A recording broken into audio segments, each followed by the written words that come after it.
Travel along, Catholic pilgrims, for 1 year as we read through St. Faustina's diary. Join me, Amy Thomas, each day for a short reading out of the diary which brought us a deeper understanding of Christ's divine mercy. Hello, Catholic pilgrims, and welcome to day 279 of our readings from St. Faustina's diary. I am the absolute worst at conversing with people when they're hot and angry and I'm hot and angry. I just have a really hard time calming down and not getting upset myself. And I'm guessing I'm not alone. However, I do claim the title of being the worst at it because as much as I know it's the right thing to do, I just struggle mightily. I've maybe done it well once in my whole life. Okay, maybe I'm exaggerating, but still, it's something that I really have to work on. Sister Faustina today is going to have all kinds of things going on. We're going to get little snippets into life at the convent, which I think you'll find very interesting. And in one of these scenes, she gets a visit from 5 very angry men who want to be let into the convent because they want work. And she handles it very well. So that is what we're going to talk about today in Notebook 5, numbers 1375 through 1381.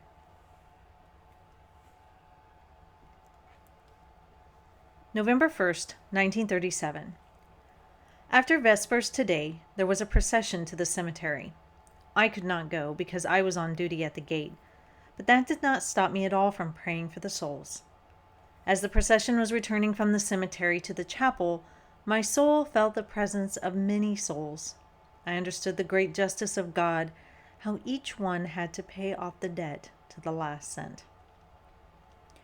The Lord gave me an occasion to practice patience through a particular person with whom I have to carry out a certain task. She is slower than anyone I have ever seen. One has to arm oneself with great patience to listen to her tedious talk. November 5th.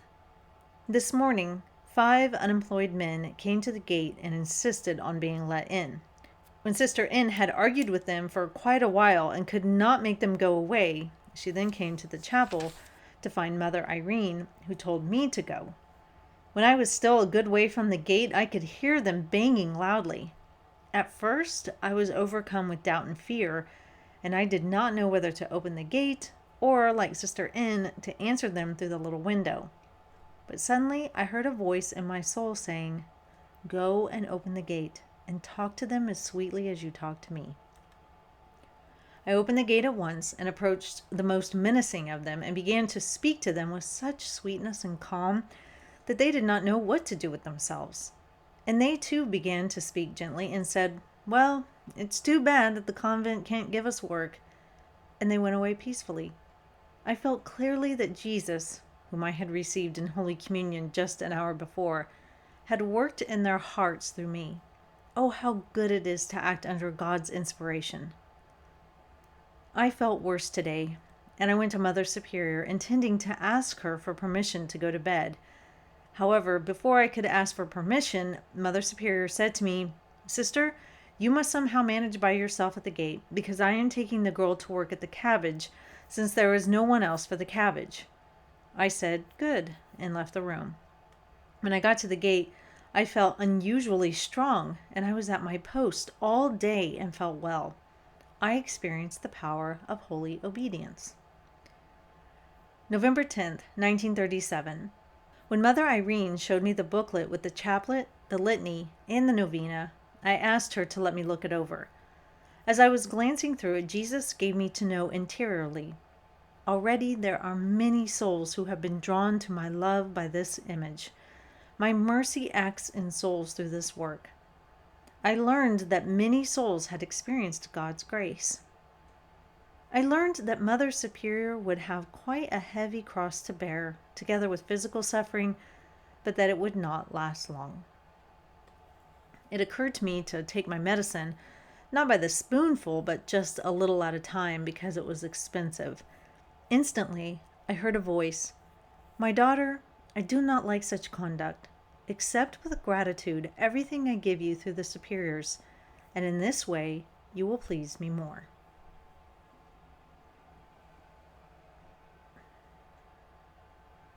I really love when we get all these little sneak peeks into convent life and all that's going on. We have her standing at the gate as a procession to the cemetery is going by. She can't go, but she prays anyway, and she knows how important that is. And then just her very revealing little bit about the sister that she has to do this task with, who tries her patience, and she's the slowest person in the world, and she has to put up with her tedious talk, and I think we all can relate to that. And then she has the moment with the guys at the door. And this is the main thing I wanted to focus on, because all of us get angry people in our lives, whether it's at work or it's our spouse or even our kids. At some point, we're going to get angry people at our door, pounding and demanding things.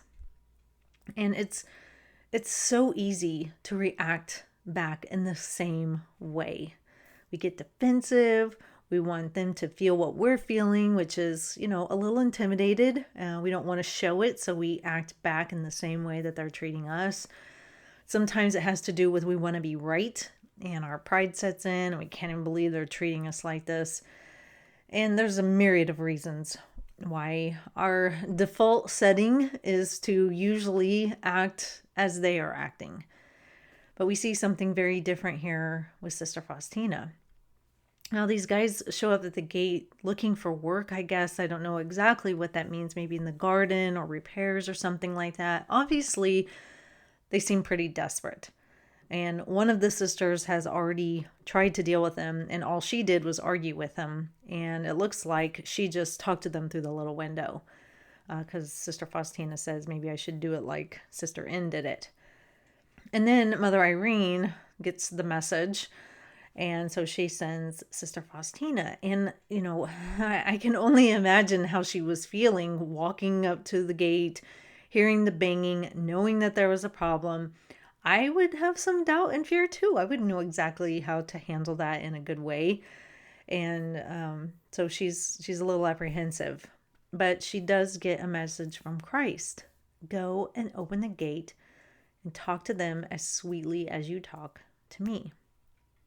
And she does. She goes straight for the guy who's the most intimidating and just starts talking to him calmly, peacefully, very sweet. And it brings that heightened anger down. And then they're like, oh, okay, well, nothing's here for us. That's too bad, but thanks anyway. And off they go. And she's diffused this situation. And something that my husband has really taught me and our kids is he says, you always need to get people on your team. Draw people to your side. And we cannot do that when we're angry and spiteful and nasty. We're never going to get people to come our way. Now, one of the things that Sister Faustina did here is, for one, she treated them with dignity. She didn't hide behind the window. Now, I can understand why you would want to. Sometimes people can be scary and intimidating, and you fear for your safety. So I can understand why maybe Sister N did that. But by opening the door, Sister Faustina is saying, hi, I'm here. I care. What is the problem, and how can I help? And so she's showing those men that she's willing to step into their space to see what the problem is and see if they can work something out, which is huge. That's a huge step right there, because hiding behind the window says, I don't trust you. I don't want you here. Go away. Now, think of this figuratively in our own lives, not just, at a convent door. This is meant to be, projected out into our own lives. We're not all going to be standing, at convent doors with little windows. So think of those times in your life when somebody has been trying to get to you, maybe in a hot-headed way, and you just want to stay behind the door, so to speak. You don't want to come out and meet them where they're at or anything like that. You just want to keep them at bay. They're going to feel that, and it's going to make them even more angry. And then you're going to get angry and nothing is going to get solved. But then she steps out and she's like, okay, guys, what's going on? And she's sweet. She's nice. She wants to hear what the problem is. She's not dismissing them. She listens, obviously, because they, respond well to her. And because she responds well, and she probably tells them, I'm sorry, we just don't have anything here right now. We really have nothing for you to do. They listen to her. They receive her message and they accept it. Whereas before they thought, oh, the sister's hiding behind the door and she's keeping us out and she's got work in there and she's not letting us come in and do it and we need the money. But they listen to Sister Faustina because she's willing to meet them and come to them and hear them out. This is such a great lesson in life. I wish I was better at this. I get snarky comments from time to time, on my Facebook and Instagram pages. And it raises my hackles and I want to lash out. I want to get at them because they're being snarky. I want to be snarky. And I need to have a better response. I need to go and meet them, open the door and say, come here. Let me show you. Something is bothering you. And let's see if I can answer your question or help you understand more clearly or resolve some issue for you. I don't know, but let's see what it is. Now, this is where I need to get better. And I wish I responded more like Sister Faustina does, because I think just in our daily lives, it would help us so much to have better relationships, to solve problems quicker and more efficiently and in a better way to where both sides are happy.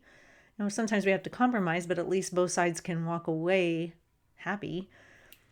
So I think this is just a really good example for all of us. And like my husband says, just get people on your team.